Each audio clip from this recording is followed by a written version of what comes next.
ನಮಸ್ಕಾರ ವೀಕ್ಷಕರೇ, ಮಹಾನಟಿ ರಿಯಾಲಿಟಿ ಶೋನಿಂದ ಗಮನ ಸೆಳೆದಂತ ಗಗನ ಇದೀಗ ಗಿಲ್ಲಿ ಬಗ್ಗೆ ನೀಡಿದ ಉತ್ತರಗಳಿಂದ ಸುದ್ದಿ ಆಗ್ತಾ ಇದ್ದಾರೆ. ವೀಕ್ಷಕರೇ, ಈ ಹಿಂದೆ ಹಲವು ಶೋಗಳಲ್ಲಿ ಒಟ್ಟಿಗೆ ಕಾಣಿಸ್ಕೊಂಡಿದ್ರು.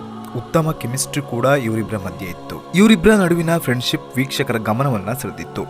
ಗಿಲ್ಲಿ ನಟ ಗಗನ ಹಿಂದೆ ಬಿದ್ದು ಫನ್ನಿ ಲವ್ ಡೈಲಾಗ್ಗಳನ್ನ ಹೊಡಿತಾ ಇದ್ರು. ಇದು ಸೋಷಿಯಲ್ ಮೀಡಿಯಾದಲ್ಲಿ ಸಿಕ್ಕಾಪಟ್ಟೆ ವೈರಲ್ ಆಗಿತ್ತು. ಆದ್ರೀಗ ಗಿಲ್ಲಿ ತಮಗೆ ಪರಿಚಯನೇ ಇಲ್ಲ ಅನ್ನೋ ರೀತಿ ಗಗನ ಉತ್ತರವನ್ನ ಕೊಟ್ಟು ಹಿಗ್ಗಾಮುಗ್ಗ ಟ್ರೋಲ್ ಆಗ್ತಾ ಇದ್ದಾರೆ. ಅಷ್ಟಕ್ಕೂ ಗಗನ ಏನು ಹೇಳಿದ್ರು ಅನ್ನೋದನ್ನ ತಿಳಿಸ್ತೀವಿ. ಅದಕ್ಕಿಂತ ಮುಂಚೆ ನಮ್ಮ ಚಾನಲ್ಗೆ ನೀವು ಸಬ್ಸ್ಕ್ರೈಬ್ ಮಾಡಿಲ್ಲ ಅಂದ್ರೆ ದಯವಿಟ್ಟು ಸಬ್ಸ್ಕ್ರೈಬ್ ಮಾಡ್ಕೊಳ್ಳಿ. ಯೂಟ್ಯೂಬರ್ ಒಬ್ರು ಕ್ವಶನ್ ಅನ್ನು ಕೇಳ್ತಾರೆ, ಈ ಬಾರಿ ಬಿಗ್ ಬಾಸ್ ಯಾರು ಗೆಲ್ಬೇಕು ನಿಮ್ ಪ್ರಕಾರ ಅಂತ ಕೇಳ್ತಾರೆ. ಆಗ ಗಗನ ಹೇಳ್ತಾರೆ, ಯಾರು ಚೆನ್ನಾಗಿ ಆಡ್ತಾರೋ ಅವ್ರು ಗೆಲ್ಬೇಕು ಅಂತ ಹೇಳ್ತಾರೆ. ಯೂಟ್ಯೂಬರ್ ಇನ್ನೊಂದು ಕ್ವಶನ್ ಅನ್ನು ಕೇಳ್ತಾರೆ, ನಿಮಗೆ ಗೊತ್ತಿರೋರು ಎಷ್ಟೋ ಜನ ಇದ್ದಾರೆ ಒಳಗೆ, ಇಂಥವರೇ ಗೆಲ್ಬೇಕು ಅನ್ನೋದು ಏನಾದರೂ ಇದೆಯಾ ಅಂತ ಕೇಳ್ತಾರೆ.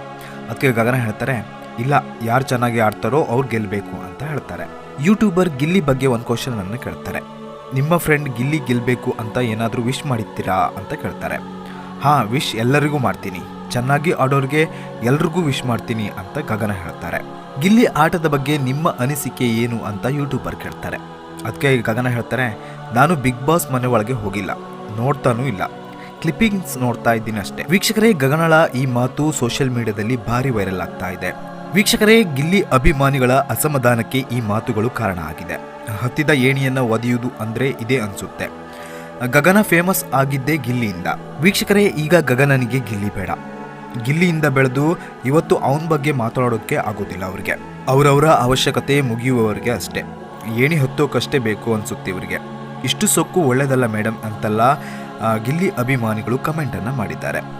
ವೀಕ್ಷಕರೇ, ಮಹಾನಟಿ ರಿಯಾಲಿಟಿ ಶೋನಲ್ಲಿ ಸ್ಪರ್ಧಿಸುವ ಮೂಲಕ ಗಗನ ಕನ್ನಡಿಗರಿಗೆ ಪರಿಚಯವಾಗ್ತಾರೆ. ಆಮೇಲೆ ಡ್ಯಾನ್ಸ್ ಕರ್ನಾಟಕ ಡ್ಯಾನ್ಸ್ ಮತ್ತು ಭರ್ಜರಿ ಬ್ಯಾಚುಲರ್ಸ್ ರಿಯಾಲಿಟಿ ಶೋನಲ್ಲಿ ಕಾಣಿಸ್ಕೊಂಡ್ರು. ವೀಕ್ಷಕರೇ, ಈ ಎರಡು ಶೋಗಳಲ್ಲಿಯೂ ಗಿಲ್ಲಿ ಹಾಗೂ ಗಗನ ಕೆಮಿಸ್ಟ್ರಿ ಹಿಟ್ ಆಗಿತ್ತು. ಗಗನ ಗಿಲ್ಲಿ ಬಗ್ಗೆ ಈ ರೀತಿ ಮಾತನಾಡಿದ್ದಕ್ಕೆ ನೀವೇನು ಹೇಳ್ತೀರಾ ಅನ್ನೋದನ್ನ ಕಮೆಂಟ್ ಬಾಕ್ಸ್ನಲ್ಲಿ ತಿಳಿಸಿ. ಅಂದಾಗೆ ಗಿಲ್ಲಿ ಫ್ಯಾನ್ಸ್ ಆಗಿದ್ರೆ ಗಿಲ್ಲಿ ಅಂತ ಟೈಪ್ ಮಾಡಿ. Thank you.